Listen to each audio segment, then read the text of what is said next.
जय श्री कृष्णा। राधे राधे दोस्तों, आप सभी को पुत्रदा एकादशी की हार्दिक शुभकामनाएं। आप सभी पर भगवान विष्णु और लड्डू गोपाल की कृपा सदा सर्वदा बनी रहे। आज की वीडियो में आप सुनेंगे पुत्रदा एकादशी की कथा।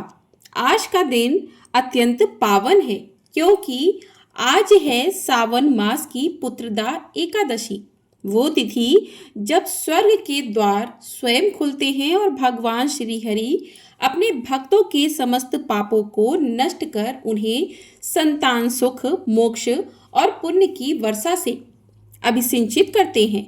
सावन का महीना जहाँ धरती हरियाली से सजी होती है, मेघ गगन में गूंजते हैं, मंद पवन में तुलसी की पत्तियां थरथराती हैं, संपूर्ण वातावरण में तुलसी की सुगंध फैली रहती है। यह संपूर्ण वातावरण जैसे भक्ति की कविता बनकर प्रभु श्री हरि का स्मरण कर रहा हो। ऐसा प्रतीत होता है मानो धरती स्वयं व्रत में लीन हो और गगन उसकी प्रार्थना में झूम रहा हो। पुत्रदा एकादशी नाम से ही स्पष्ट है कि यह एकादशी न केवल सभी पापों को भस्म करती है बल्कि सच्चे भाव से व्रत करने वाले दंपतियों को संतान सुख भी प्रदान करती है। यही नहीं, इसका पुण्य इतना प्रबल होता है कि सुनने मात्र से पूर्व जन्मों के सभी दोष शांत हो जाते हैं। और आज जब यह एकादशी सावन के पुण्य मास में पड़ी है तो इसका महत्व 1000 गुना बढ़ जाता है। सावन की इस एकादशी पर कथा श्रवण का जो फल प्राप्त होता है वह न केवल इस जन्म में बल्कि अनेक जन्मों तक पथ प्रदर्शक बनता है। लेकिन कथा आरंभ करने से पहले आइए सुनते हैं एक दिव्य प्रसंग, एक ऐसी लीला जो आपका हृदय झकझोर देगी और आपके मन में ठाकुर जी के प्रति अपार श्रद्धा और विश्वास जागृत कर देगी। क्या आप विश्वास कर पाएंगे कि ठाकुर जी स्वयं विष का पान भी कर सकते हैं अगर उनका कोई भक्त संकट में हो, अगर उस भक्त की आस्था पर सवाल खड़े होने वाले हो? क्या अपने प्राणों की आहुति देकर भी वे अपने भक्त को बचा सकते हैं? तो चलिए आपको लेकर चलते हैं उस भक्त की कहानी की ओर, जहां ठाकुर जी ने अपनी लीला से सिद्ध कर दिया कि भक्त की पुकार अगर सच्ची हो तो भगवान हर मर्यादा तोड़ देते हैं। अब हम सुनते हैं वह मर्म स्पर्शी प्रसंग जो फिर उसकी अंतर्धारा में बहते हुए आरंभ करेंगे। सावन पुत्रदा एकादशी की वो अमर कथा जो न केवल सुनने योग्य है बल्कि जीवन को दिशा भी देने वाली है। और अगर आपको हमारे चैनल पर सुनाई गई यह कथाएं पसंद आए तो वीडियो को लाइक तो जरूर किया कीजिए। इसके साथ ही साथ कमेंट बॉक्स में ठाकुर जी की जय भी जरूर लिखिएगा ताकि यह पता चल सके कि आपको आज की कथाएं बहुत पसंद आई हैं। एक बार की बात है, महाराष्ट्र में केशव स्वामी नाम के एक महात्मा संत थे। वे जानते थे कि भगवान नाम जपने से कलयुग के सारे दोष मिट जाते हैं। अगर कोई शुरू में होठों से भगवान का नाम जपे, फिर कंठ से, फिर हृदय से जपे और नाम जपने यदि लग जाए तो हृदय में भगवान अवश्य ही प्रकट हो जाते हैं। एक बार केशव स्वामी बीजापुर अर्थात कर्नाटक के बीजापुर गए। उस दिन एकादशी थी। रात्रि को केशव स्वामी ने कहा, चलो आज जागरण की रात्रि है, सब भक्तों के लिए प्रसाद की व्यवस्था कर लेता हूँ। अब फलाहार में भला क्या लिया जाए, रात्रि को फल भी नहीं खाना चाहिए। यह सोचकर बोले, सोठ और मिश्री ठीक रहेगी क्योंकि मिश्री शक्ति देगी और सोठ गर्माहट के साथ साथ कफ से भी राहत पहुंचाएगी। अब बहुत देर भी हो गई थी, रात के लगभग 12 बजने वाले थे। दुकानदार अपनी अपनी दुकानें बंद कर सब सो गए थे। किसी एक दुकानदार को केशव जी ने जाकर जगाया। उन्होंने कहीं से सुन रखा था कि उपवास में अकेले मिश्री नहीं खानी चाहिए, इसलिए सोठ और मिश्री ले आए और भगवान को भोग लगाया। लालटेन का जमाना था। सोठ के टुकड़े और वचनांग के टुकड़े एक जैसे लगते हैं। अंधेरे में और ऊपर से आधी नींद में दुकानदार ने सोठ की बोरी के बदले वचनांग की बोरी से सोठ समझकर 5 शेर वचनांग तौलकर दे दिया। अब वचनांग तो हलाहल जहर होता है, सांप या फिर बिच्छू के डंक आदि की जो औषधि बनाने वाले वैद्य हैं वे ही उसे खरीद कर ले जाते हैं। अंधेरे में मिश्री के साथ वजनांग पीसकर प्रसाद बनाया गया और उसका भोग ठाकुर जी को लगा दिया। ठाकुर जी ने देखा कि केशव स्वामी के साथ साथ सभी भक्त तो सुबह होते होते ही मर जाएंगे। उनको तो बेचारों को खबर भी नहीं कि सोठ की जगह यह हलाहल जहर आ गया है। अब ठाकुर जी ने अपनी कृपा की। उन्होंने करुणा करके प्रसाद में से जहर स्वयं खींच लिया। उधर अगली सुबह वह व्यापारी जब नींद से जागा तो दुकान में उसने देखा तो देखकर हैरान रह गया। अरे यह क्या हो गया? यह तो बहुत बड़ा पाप हो गया मुझसे। बहुत बड़ी गलती हो गई, क्योंकि सोट का बोरा तो ज्यों का त्यों बंद पड़ा है और बचनांग जहर का बोरा खुला हुआ पड़ा था। मैंने गलती से बचनांग दे दिया। लगता है वह सारे भक्त तो मर गए होंगे। अरे मेरा तो सत्यानाश हो जाएगा। व्यापारी डर गया, दौड़ा दौड़ा आया और बोला, कल रात मैंने गलती से बचनांग तौल के दे दिया था। अरे किसी ने खाया तो नहीं?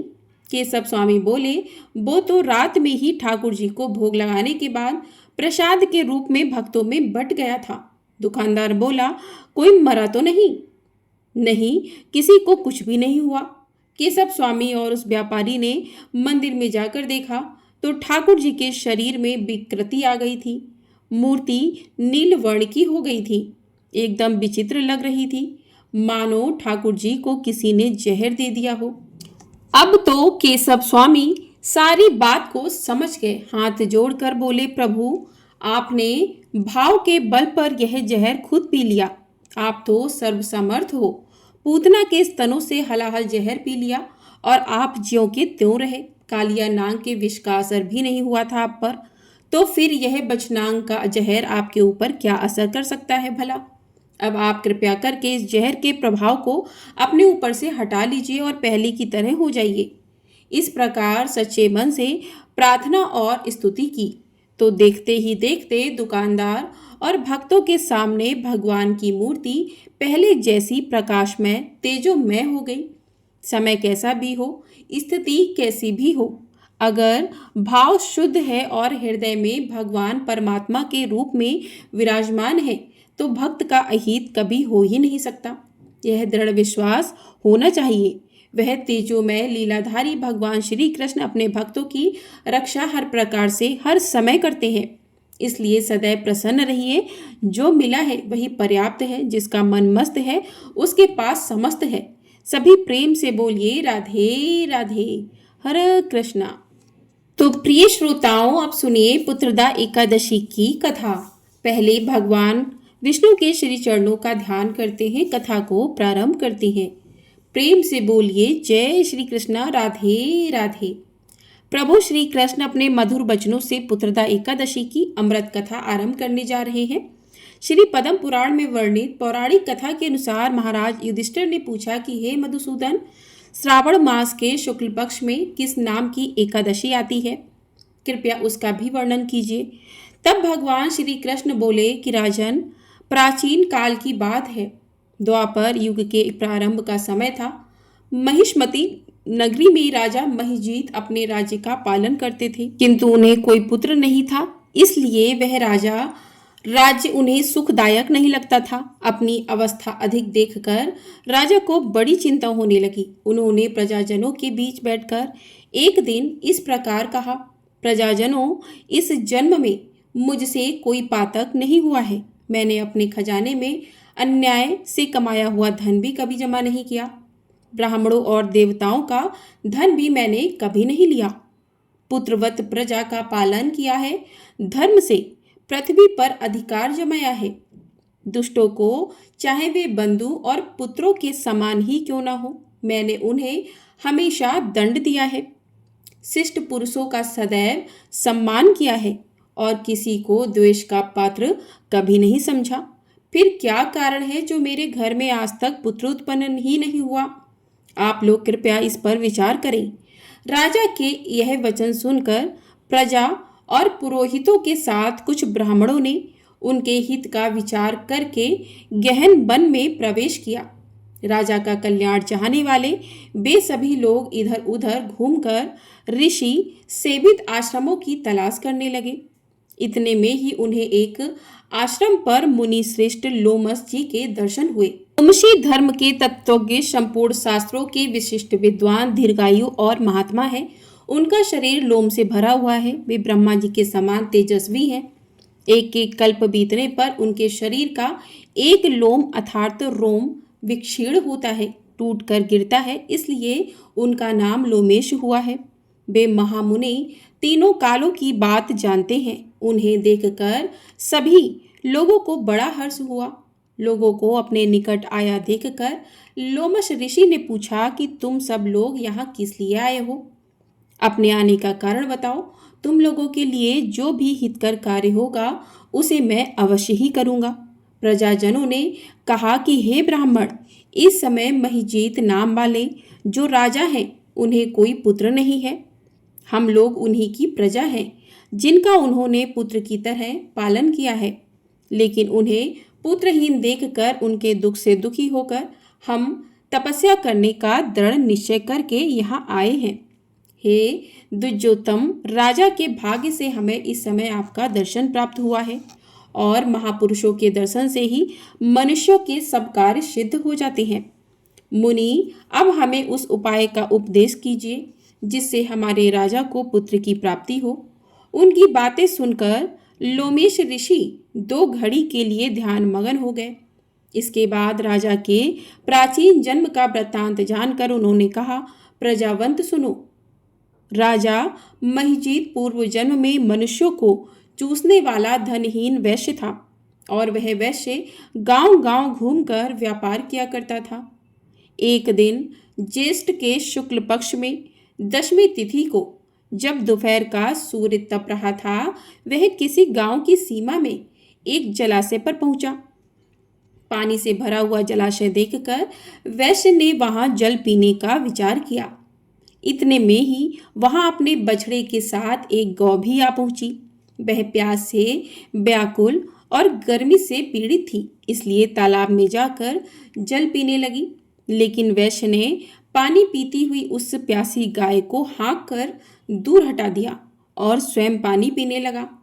उसी पाप कर्म के कारण राजा इस समय पुत्रहीन हुए हैं। किसी जन्म के पुण्य से इन्हें निष्कंटक राज्य की प्राप्ति हुई है। प्रजाजनों ने कहा, मुनि, किंतु पुराणों में तो उल्लेख है कि प्रायश्चित रूप पुण्य से ही पाप नष्ट होते हैं। इसलिए कृपया ऐसे पुण्य कर्म का उपदेश कीजिए जिससे उस पाप का नाश हो सके। तब लोमेश ऋषि बोले, प्रजाजनों, श्रावण मास के शुक्ल पक्ष में जो एकादशी होती है वह पुत्रदा के नाम से विख्यात है। वह मनोवांछित फल प्रदान करने वाली है। तुम सब उसी व्रत का पालन करो। यह सुनकर प्रजाजनों ने मुनि को नमस्कार किया और नगर में आकर विधि पूर्वक पुत्रदा एकादशी के व्रत का अनुष्ठान किया। उन्होंने विधि पूर्वक जागरण भी किया और उसका निर्मल पुण्य राजा को अर्पण कर दिया। कुछ ही समय में रानी ने गर्भ धारण किया और प्रसव का समय आने पर एक स्वस्थ और बलवान पुत्र को जन्म दिया। इस प्रकार पुत्रदा एकादशी के इस पावन महत्म्य को सुनकर मनुष्य पापों से मुक्त हो जाता है और यह लोक में सुख पाकर परलोक में स्वर्गीय गति को प्राप्त करता है। हरे कृष्णा। इस प्रकार पुत्रदा एकादशी की कथा यहीं पर समाप्त होती है। जब एकादशी की व्रत कथा अपने पूर्ण वैभव के साथ श्रवण हो चुकी हो, जब भगवान श्री हरि की महिमा हमारे अंतःकरण को छू चुकी हो और जब तन मन वचन तीनों शुद्धता की ओर अग्रसर होने लगे हो, तब याद रखना बहुत आवश्यक है कि इस व्रत की पूर्णता केवल भगवान विष्णु की कथा तक सीमित नहीं है, क्योंकि इस व्रत के पीछे एक और दिव्य शक्ति है जिनकी पूजा के बिना एकादशी अधूरी मानी जाती है। वह शक्ति है ग्यारस माता। ग्यारस माता जो एकादशी व्रत की अधिष्ठात्री देवी है, जिनकी अनन्य भक्ति और संयम की साधना से इस व्रत को सिद्धि प्राप्त होती है। उनके बिना यह व्रत ना तो पूर्ण होता है और ना ही उसका फल प्राप्त होता है। इसलिए अब जब श्री हरि की कथा का मधुर अमृत हमने पी लिया है, तो चलिए आप श्रद्धा और निष्ठा से ग्यारस माता की कथा का श्रवण करते हैं, जिससे यह व्रत संपूर्ण हो और हमारी सभी मनोकामनाएं ग्यारस माता की कृपा से शीघ्र ही पूर्ण हो। सभी प्रेम से बोलिए ग्यारस माता की जय। एक बार की बात है, एक गांव में एक बूढ़ी माई अपने बेटे और बहू के साथ रहती थी। बूढ़ी माई का नाम था सुखिया और उनके परिवार में उनका एक पोता और पोती भी थे। सुखिया के परिवार में सभी लोग हंसी खुशी रह रहे थे और उनका समय बड़े आनंद से बीत रहा था, क्योंकि बुढ़िया माई बहुत ही नित्य कर्म वाली थी, बहुत धार्मिक थी और वह हमेशा एकादशी माता का व्रत भी रखा करती थी। हर दिन नियम से तुलसी माता की पूजा करती, तुलसी माता में जल अर्पित करती, दीपक जलाती, आरती करती और परिक्रमा भी किया करती थी।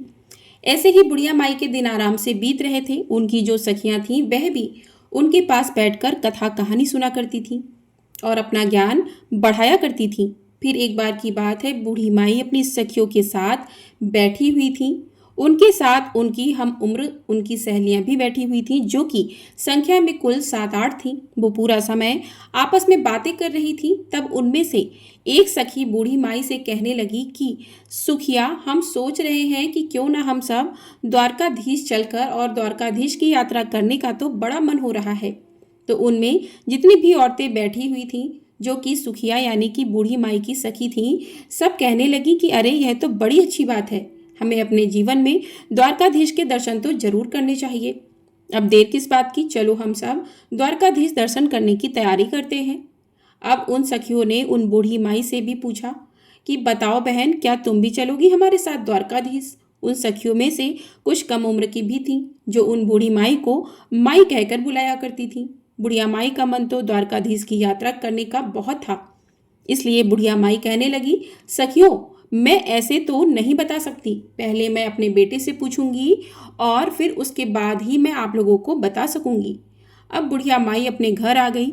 अब उनका जो बेटा था, जो कि नौकरी किया करता था, अब वो सुबह से शाम को नौकरी करने के बाद जब घर आता था, तो उस दिन जब वो घर वापस आया तो बुढ़िया माई के जो पोते पोतियां थीं वो उनके लिए खाना लेकर गए। तो बूढ़ी माई ने उस दिन खाना खाने से इनकार कर दिया, कहने लगी, मैं आज खाना नहीं खाऊंगी, आज मेरा मन नहीं है। उधर जब बूढ़ी माई का बेटा खाना खाने लगा तो उसने अपनी पत्नी से पूछा कि क्या माँ जी ने खाना खा लिया, क्योंकि वह हर दिन अपनी पत्नी से जरूर पूछा करता था। तब उसकी पत्नी कहने लगी, देखो जी, आज तो माई ने खाना खाने से इनकार कर दिया और कह रही हैं कि आज मेरा मन नहीं है। यह सुनते ही बूढ़ी माई का बेटा अपने माँ के पास गया और जाकर कहने लगा, माँ क्या बात है, आज तुमने भोजन क्यों नहीं किया? तब बूढ़ी माई कहने लगी, बेटा आज मेरा बिल्कुल मन नहीं है। तो बेटा कहने लगा, माँ जी, कहीं आपकी तबीयत तो खराब नहीं है? अगर कोई ऐसी परेशानी है तो मुझे बताओ, मैं अभी आपको वैद्य जी के पास लेकर चलता हूँ। बूढ़ी माई कहने लगी, नहीं बेटा, मुझे कोई परेशानी नहीं है, तुम परेशान मत हो, बस मेरा मन तो द्वारकाधीश जी की यात्रा करने को कर रहा है।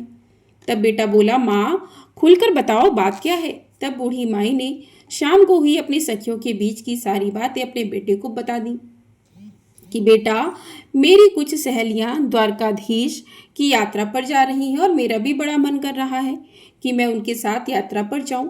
माँ की इतनी बात सुनकर बेटा बोला, माँ जी, इसमें तो कोई बात नहीं है इतना सोचने की, मैं तुम्हारी यात्रा जाने का प्रबंध कर देता हूँ, तुम जरूर यात्रा पर जाना।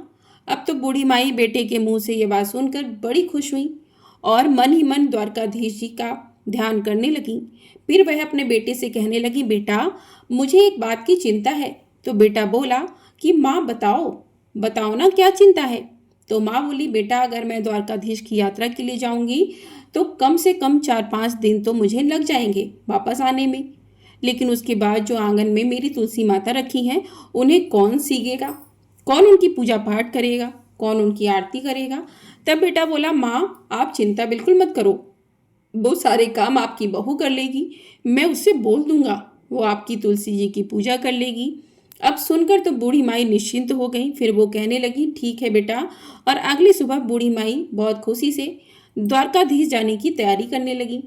बूढ़ी माई का बेटा इधर अपनी पत्नी से बोला कि सुनो भाग्यवान, मेरी माँ तो द्वारकाधीश की यात्रा पर जा रही हैं, इसलिए मेरी माँ के लिए तुम काजू बादाम के अच्छे से लड्डू बना दो, रास्ते में मेरी माँ को कोई परेशानी ना हो। अब जो बूढ़ी माई की बहू थी वह मन ही मन सोचने लगी कि मुझे तो यह एक दिन के लिए भी मायके नहीं जाने देते हैं और कहते हैं यहाँ पर सारा काम बिगड़ जाएगा। अब देखो अपनी माँ को 4-5 दिनों के लिए यात्रा पर भेज रहे हैं। चलो माँ जी दर्शन करने के लिए जा रही हैं, यह तो ठीक है। अब उनकी पूजा का काम भी मुझे सौंप कर जा रही हैं।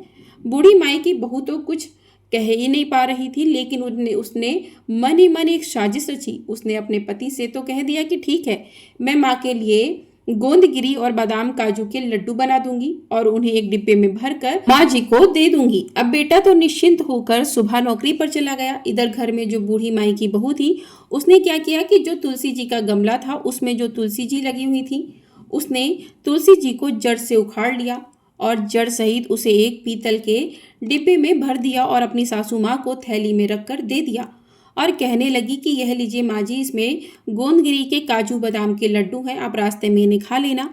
और फिर बूढ़ी माई अपने बेटा बहू को आशीर्वाद देती हुई अपनी तीर्थ यात्रा के लिए चलते समय अपनी बहू से कहने लगी, बेटी घर में मेरे पीछे तुलसी जी का ध्यान रखना।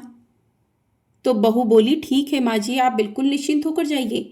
अब बूढ़ी माई ने तो आशीर्वाद की छड़ी लगा दी, खूब भर भर कर अपनी बहू को आशीर्वाद दिया और कहने लगी कि बहू ने तो मुझे काजू बादाम के लड्डू बनाकर दिए हैं। दूध दूधो नहाओ फूतो फलो, लाखों में बैठो करोड़ों में उठो, दिन दुगनी रात चौगनी तरक्की करो। उनके मुंह से तो अपनी बहू के लिए आशीष फूट रहे थे। और सौभाग्यवती रहो, मेरे बेटे का काम अच्छा चले, इस तरह के ना जाने कितने कितने आशीर्वाद देती हुई बूढ़ी माई बहुत खुशी खुशी अपनी सखियों के साथ जा मिली। अब सारी सखियां और बूढ़ी माई द्वारकाधीश जी की पैदल यात्रा कर रही थी। यात्रा करते करते जब वह थक गईं तो उन्होंने एक जगह देखा जहां पर वह विश्राम कर सकती थी। तो सब लोगों ने अपना खाना पीने का जो भी सामान था निकाला और सारी सखियां मिलकर बैठकर खाने लगी और विश्राम करने लगी। तब बूढ़ी माई ने भी अपना डिब्बा खोल कर देखा तो उसमें तो घी से बने काजू बादाम के लड्डू भरे हुए थे। अब बूढ़ी माई ने आधा लड्डू खुद खाया और आधा लड्डू सभी सखियों में भी बांट दिया और भगवान को भी भोग मन ही मन लगा दिया। अब सारी सखियां कहने लगीं कि अरे सुखिया, देखो तो तुम्हारी बहू तुम्हारा कितना ध्यान रखती है। तुम्हारी बहू ने तो तुम्हारे लिए घी के लड्डू बना कर दिए हैं। तुम्हारी बहू तो बड़ी अच्छी है, देखो तुम्हारा कितना ख्याल रखती है। बूढ़ी माई भी मन ही मन अपनी बहू की तारीफें कर रही थी, साथ ही साथ तुलसी माता को भी याद कर रही थी। चलते चलते वह सारी सखियां अब द्वारकाधीश पहुंच गई। जब वे वहां पर पहुंची तो उस समय शाम हो रही थी, शाम का समय था। तो वहां पर दर्शन करने के लिए बहुत लंबी भीड़ भी लगी हुई थी। इतनी लंबी लाइन देखकर द्वारकाधीश जी के दर्शन करने के लिए तो अब पूरी माई मन ही मन सोचने लगी और आंखें बंद करके ध्यान करने लगी कि प्रभु जी इतनी लंबी भीड़ है, अगर आज मुझे आपके दर्शन नहीं हुए और कपाट बंद हो गए तब तो मेरा यहाँ आना ही बेकार हो जाएगा। बूढ़ी माई मन ही मन द्वारकाधीश जी से प्रार्थना कर रही थी कि प्रभु एक बार जीवन में मुझे दर्शन करने के लिए दे दो। मैं तो बहुत दूर से आपके दर्शन करने के लिए पैदल चल कर आई हूँ। हे प्रभु, मैं तो आपके दर्शन की प्यासी हूँ। मन ही मन ध्यान करने के बाद बूढ़ी माई ने आंखें खोली तो क्या देखा कि एकदम से चमत्कार हो गया। वो जो लंबी सी लाइन लगी हुई थी उस लाइन में सबसे आगे खड़ी थी और सामने खड़े थे द्वारकाधीश जी। यह देखकर बूढ़ी माई की तो हैरानी का ठिकाना ही नहीं रहा। कहाँ तो वह भीड़ की लाइन में सबसे पीछे थी और कहाँ यह चमत्कार हुआ कि वह लाइन में सबसे आगे आ गई और पंडित जी सबका प्रसाद चढ़ा रहे थे। तब बूढ़ी माई ने अपना डिब्बा खोलकर देखा तो उसमें एक लड्डू और एक तुलसी जी की पत्ती भी रखी हुई थी।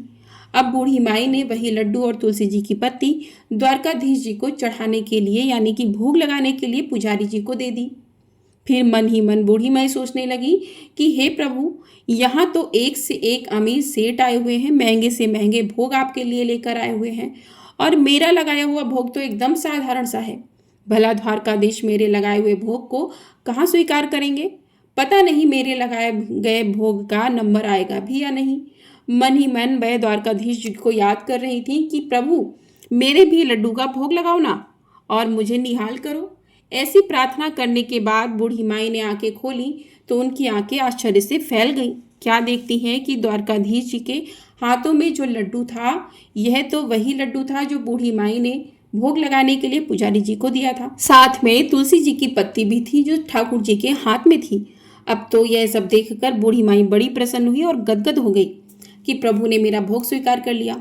तभी जो द्वारकाधीश जी के पुजारी जी ने थे वह सभी को प्रसाद बांट रहे थे, तो उन्होंने बूढ़ी माई को भी प्रसाद दिया। बूढ़ी माई ने वह प्रसाद अपने आंचल में ले लिया और हाथ जोड़ लिए। फिर वह प्रसाद लेकर सोचने लगी कि यह प्रसाद मैं अपने घर लेकर जाऊंगी और घर जाकर मैं अपने पोते पोती और अपने बेटे बहू के साथ मिलकर ग्रहण करूंगी। यह सोचकर पुजारी जी ने जो प्रसाद दिया था उसे बूढ़ी माई ने अपने डिब्बे में रख लिया और दर्शन करके प्रभु को धन्यवाद करके बूढ़ी माई बाहर आ गई। बाहर आई तो बहुत देर तक अपनी सखियों का इंतजार करने लगी। बहुत देर के बाद दर्शन करने के बाद जब उनकी सखियां वापस आई तो कहने लगी, अरे बड़ी घबराहट हो रही है, बड़ी भीड़ थी, हमें तो सही से द्वारकाधीश जी के दर्शन भी नहीं हुए। इतनी दूर से चलकर आए हैं, इतनी देर तक लाइन में लगे और अच्छे से दर्शन भी नहीं हुए। इतनी धक्का मुक्की है लेकिन हमें दर्शन ठीक से नहीं हुए। तो कोई कहने लगी, अरे मुझे तो थोड़े थोड़े से दर्शन हुए थे, बहुत भीड़ है। अब सारी सखियां अपनी आपस में मिलकर परेशानियां गिना रही थीं, लेकिन बूढ़ी माई मन ही मन मुस्कुरा रही थीं। कहने लगी, मुझे तो द्वारकाधीश जी के बहुत अच्छे से दर्शन हुए हैं और मेरा तो भगवान ने भोग भी ग्रहण किया। इस तरह से सारी सखियां अपनी द्वारकाधीश जी की यात्रा करके वापस अपने गांव के लिए चल पड़ी। बूढ़ी माई ने घर पहुंचकर अपने बेटे बहू को आवाज लगाई। बेटा अंदर से आया और माँ के पैर छुए। बेटे को माँ ने बहुत से आशीर्वादों की झड़ी लगा दी। जुग जुग जियो मेरे लाल, मेरी यात्रा तो बड़ी सफल रही। फिर कहने लगी, अरे बेटा बहू कहाँ है? बहू नहीं आई, बहू दिखाई नहीं दे रही है, क्योंकि बेटा हाथ में पानी का गिलास लेकर खड़ा था कि माँ जी यह लो पानी पियो और आराम से बैठ जाओ। पानी का गिलास जब बेटा लेकर खड़ा था तो बूढ़ी माई फिर से पूछने लगी, बताना बेटा बहू कहाँ है, कहाँ गई है? तब बेटा बोला, माँ मैंने तो उसे घर से निकाल दिया। माँ कहने लगी, बेटा यह क्या किया तूने? यह तो बड़ा अनर्थ कर दिया। मेरे जाने के बाद तूने ऐसा क्यों किया? मैं जो 4-5 दिन की यात्रा के लिए गई तो तूने पीछे से बहू को घर से ही निकाल दिया। अरे ऐसा क्या हुआ जो तूने मेरी बहू को निकाल दिया? मेरी बहू तो बड़ी गुनी है। तब बेटा बताने लगा कि माँ जी यह जो आपकी बहू है ना, इसने तो आपके साथ बड़ा भारी छल किया है। मैंने उसे गोंद और बादाम काजू के लड्डू बनाने के लिए बोला था कि मेरी माँ यात्रा पर जा रही हैं, तुम उनके लिए लड्डू बांध कर दे देना। तो उसने तो आंगन में लगी तुलसी जी को जड़ से ही उखाड़कर पीतल के डिब्बे में भरकर तुम्हें दे दिया। यह सुनकर बूढ़ी माई कहने लगी, अरे बेटा लेकिन मैंने तो डिब्बा खोल कर देखा था, उसमें तो काजू बादाम के ही लड्डू थे और मैंने खाए भी, अपनी सखियों को भी खिलाए। तब बेटा कहने लगा, नहीं माँ, उसने तो यही साजिश रची थी। जब मैंने तुलसी की पूजा के लिए कहा तो आंगन में देखा तो तुलसी ही नहीं थी। फिर मैंने उससे पूछा कि बताओ तुलसी कहाँ गई? तो उसने मुझे सारी बात बता दी कि उसने जलन के में आकर तुलसी जी को उखाड़कर डिब्बे में बंद करके बूढ़ी माई को दे दिया था, क्योंकि वह द्वारकाधीश जी की यात्रा के लिए जा रही थी और अपनी तुलसी सेवा का काम मुझे सौंप कर जा रही थी। यह बात सुनकर माँ जी बोली कि बहू ने ऐसा किया है, चलो उसकी गलती है, लेकिन उसी के कारण तो बेटा मुझे द्वारकाधीश जी के दर्शन हुए। मेरे साथ तो बेटा ऐसे चमत्कार हुए कि मैं तुम्हें क्या बताऊं, मैं कैसे गुणगान करूं। पता है क्या हुआ? मैं तो भीड़ में सबसे पीछे खड़ी थी, क्योंकि भीड़ बहुत थी, बहुत देर से नंबर आता। लेकिन मेरे साथ द्वारकाधीश जी ने ऐसा चमत्कार किया, मुझ पर ऐसी कृपा की कि मैं द्वारकाधीश जी की कृपा से भीड़ में सबसे आगे हो गई। और तो और बेटा, बहू ने तुम जो कह रहे हो कि तुलसी का पौधा मेरे डिब्बे में रख दिया था, उस डिब्बे में तो एक तुलसी का पत्ता और एक लड्डू भी था। शायद तुलसी माता की कृपा से ही वह तुलसी जी लड्डू में बदल गई थी। और एक पत्ता मेरा इसलिए छोड़ दिया था कि मैं भगवान को भोग लगाऊं, क्योंकि द्वारकाधीश जी को, ठाकुर जी को तो बिना तुलसी के पत्ते का भोग लगाया ही नहीं जाता, इसलिए उन्होंने मेरा भोग स्वीकार भी नहीं किया था। अब बेटा चाहे कुछ भी हो जाए, चाहे कुछ भी तुम कहो, मेरी बहू के कारण ही मुझे द्वारकाधीश जी का यह चमत्कार देखने को मिला है और मुझे अनेक इतने अच्छे दर्शन भी हुए हैं। मैं तो उनके दर्शन करके निहाल हो गई। बेटा तू अभी जा, बहू मायके में होगी, उसे लेकर आ। अब बेटा अपनी माँ की बात को भला कैसे टालता। बेटा चल पड़ा अपनी पत्नी को लेने के लिए उसके मायके, और फिर अपनी पत्नी को लेकर वह घर वापस आ गया। जब बहू मायके से घर आई तो अपनी सासू माँ के पैरों में गिर गई और माफ़ी मांगने लगी। तब बूढ़ी माई ने उसे उठाकर अपने गले से लगा लिया और कहा, अरे बहू, मैंने तो तुझे कब का माफ़ कर दिया है। तेरी वजह से ही मुझे भगवान के दर्शन हुए हैं। अगर तू ऐसा नहीं करती तो पता नहीं मुझे भगवान के दर्शन होते भी या नहीं। मैंने तुझे माफ़ कर दिया है, लेकिन हाँ, अगर तुझे माफ़ी मांगनी है तो एकादशी माता और तुलसी माता से मांगो। तब बहू ने तुलसी माता से माफ़ी मांग ली। फिर उन्हें याद आया कि अरे, जो द्वारकाधीश से तुम्हारे लिए मैं प्रसाद लेकर आई थी, याद है कहाँ है? बच्चे आए थे खेलते हुए तो कहने लगे, दादी माँ आ गई, दादी माँ आ गई। दादी माँ, आप यात्रा पर गई थी तो बताओ ना हमारे लिए क्या लेकर आई हो। तब दादी माँ बोली कि अरे बच्चों, मैं तुम सबके लिए वहाँ से द्वारकाधीश जी का प्रसाद लेकर आई हूँ। सब मिलकर थोड़ा थोड़ा बांट कर खा लेंगे। अब जैसे ही बूढ़ी माई ने अपने थैले में से वह पीतल का डिब्बा निकाला और उसमें से जो वह प्रसाद निकालने लगी, तो उसमें जो लड्डू था वह तो सामान्य नहीं था, वो तो पूरा का पूरा डिब्बा हीरे मोतियों से भरा हुआ था। अब तो यह देखकर बूढ़ी माई की ओर बहू बेटे की भी आंखें आश्चर्य में फैल गईं। तब बूढ़ी माई कहने लगी कि बेटा, मैंने तो इसमें लड्डू रखा था, पता नहीं कहाँ से इतने सारे हीरे मोती इसमें आ गए हैं। तब बेटा बहू कहने लगे कि माँ जी, यह सब तो एकादशी माता और तुलसी माता की कृपा से हुआ है। आपकी यात्रा सच्ची थी, आपकी भक्ति सच्ची थी, इसलिए तो उन्होंने आपको आपकी एकादशी और तुलसी माता की पूजा का फल दिया है। अब तो बहू बेटा माँ के कदमों में पड़ गए। माँ बोली, बेटा मुझे छोड़ तुलसी माता के कदमों में पड़ो। तो बहू और बेटा ने तुलसी माता से माफ़ी मांगी, ठाकुर जी से माफ़ी मांगी कि अनजाने में हमसे भूल हो गई है, माफ़ कर दो। अब तो बहू बेटा भी अपनी माँ की तरह एकादशी का व्रत रखने लगे और तुलसी माता की पूजा और सेवा करने लगे। तुलसी माता को सींचने लगे, तुलसी जी की खूब पूजा सेवा करने लगे। इसी तरह से अब उनके खुशी खुशी दिन बीतने लगे। अब तो बूढ़ी माई के पास इतना धन हो गया था कि उसने गांव में बहुत सारे काम कराए, गरीबों की कन्याओं का विवाह करवाया। जैसे भी गांव में किसी गरीब को देखती जिसके पास में बेटी का विवाह करना नहीं था, उसने उसी धन को बेटियों के विवाह में, कुएं बावड़ी बनवाने में और बच्चों के स्कूल अस्पताल बनवाने में खर्च करने लगी। जितना बूढ़ी माई उस धन को लगाती, उतना ही बूढ़ी माई के घर में और अधिक धन बढ़ता। बूढ़ी माई जब तक जीवित रही, उन्होंने तुलसी माँ की कभी भी पूजा नहीं छोड़ी। जीते जी एकादशी व्रत कभी नहीं छोड़े। वो हमेशा सच्चे मन से एकादशी के व्रत रखा करती थी, तुलसी माता की पूजा सेवा करती थी। बूढ़ी माई बचपन से ही तुलसी जी की पूजा सेवा करती आई थी और मरने के बाद भी तुलसी माता और एकादशी माता की कृपा से बूढ़ी माई को मोक्ष की प्राप्ति हुई। बेटा बहू के दिन भी अच्छे हो गए। वह भी अपने बहू बेटों के साथ साथ खुशी खुशी थी। उनके बच्चों के विवाह हो गए। उनके साथ वे सब खुशी जीवन व्यतीत करने लगे। हे एकादशी माता, हे तुलसी माता, हे ठाकुर जी, हे द्वारकाधीश जी, जैसे आपने बूढ़ी माई पर कृपा की, वैसे ही इस कहानी को जो भी श्रोतागण सुन रहे हो उन पर भी अपनी कृपा जरूर करना। सभी मिलकर प्रेम से बोलिए, तुलसी माता की जय, ग्यारस माता की जय।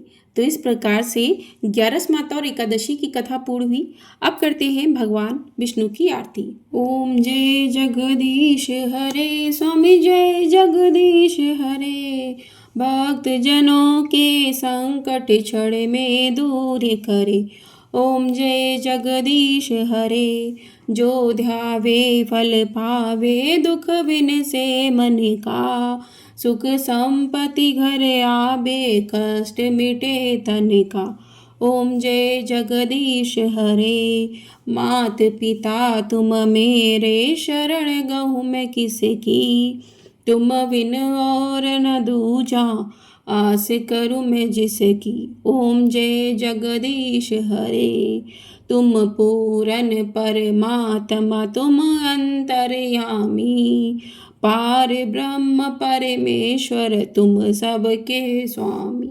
ओम जय जगदीश हरे, तुम करुणा के सागर, तुम पालन करता, मैं मूरख खल कामी, कृपा करो भरता। ओम जय जगदीश हरे, तुम हो एक अगोचर, सबके प्राणपति, किस विध मिलूं दया में, तुमको मैं कुमति। ओम जय जगदीश हरे, दीन बंधु दुख हरता, तुम ठाकुर मेरे, अपने हाथ उठाओ, द्वार पड़ा तेरे। ओम जय जगदीश हरे, विषय विकार मिटाओ, पाप हरो देवा, श्रद्धा भक्ति बढ़ाओ, संतन की सेवा। ओम जय जगदीश हरे। तन मन धन और संपत्ति सब कुछ है तेरा, तेरा तुझको अर्पण क्या लागे मेरा। ओम जय जगदीश हरे। श्री जगदीश जी की आरती जो कोई नर गावे, कहत शिवानंद स्वामी मन वांछित फल पावे। ओम जय जगदीश हरे। प्रेम से बोलिए भगवान विष्णु की जय, भगवान कृष्ण कन्हैया लाल की जय। तो इस प्रकार से पुत्रदा एकादशी की कथाएं और भगवान विष्णु की आरती पूर्ण हुई। आपको वीडियो पसंद आई हो, वीडियो को लाइक कर दीजिएगा। चैनल पर नए हैं तो चैनल को सब्सक्राइब भी कर लीजिएगा। आपको हमारे चैनल पर इसी प्रकार से सभी कथाएं सुनाई जाती हैं, तो कथाओं को सुनने के लिए ढेर सारा अपना प्यार ज़रूर दीजिएगा और कमेंट बॉक्स में जय श्री कृष्णा राधे राधे अवश्य लिखिएगा। जय श्री कृष्णा राधे राधे।